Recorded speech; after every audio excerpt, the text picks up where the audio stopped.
சித்துபகல் கிச்சனுக்கு வணக்கம் ஃப்ரெண்ட்ஸ். இன்றைக்கி நம்ம வந்து பட்டாணியும் கேரட்டும் போட்டு எப்படி வந்து ஃப்ரை வந்து ரொம்ப டேஸ்ட்டாகவும் பார்க்குறதுக்கு அழகாகவும் குழந்தைங்க சாப்பிட்றதுக்கு வந்து நம்ம செய்யலாம்ன்றதை பார்க்கலாம்.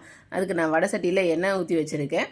அது கூடவே கொஞ்சமாக வந்து கடுகு உளுந்தம் பருப்பு எண்ணெய் வந்து சூடானதுக்கப்புறம் கடுகு உளுந்தம் பருப்பு போட்டிருக்கேன். போட்டது அதுக்கப்புறம் என்ன பண்ணுறேன்னா கருவேப்பிலை, வெங்காயம், அது கூடவே வந்து கேரட்டை வந்து கட் பண்ணி வச்சுருக்கிறேன் பொடிசாக. அதையும் வந்து அதில் போட்டுட்டு ப்ளஸ் நான் பச்சை பட்டாணி தான் வச்சுருக்கேன். அந்த பச்சை பட்டாணியும் அது கூடவே போட்டு நல்லா வந்து வதக்கலாம். வதக்குனதுக்கப்புறம் என்ன பண்ணேன்னா கொஞ்சமாக தேவையான அளவு சால்ட்டு, கொஞ்சமாக தேங்காய் துருவலும் வச்சுருக்கேன். ஸோ அந்த தேங்காய் துருவலையும் அது கூடவே போட்டு நல்லா வந்து வதக்கலாம். ஏன்னா தேங்காய் துருவல் கொத்தமல்லியும் போட்டு நம்ம வந்து இறக்கணும் அப்படின்னா பார்க்குறதுக்கு நல்லாயிருக்கும். குழந்தைங்களுக்கு வந்து சாப்பிட்றதுக்கு ரொம்ப பிடிக்கும் அந்த மாதிரி பண்ணும்போது.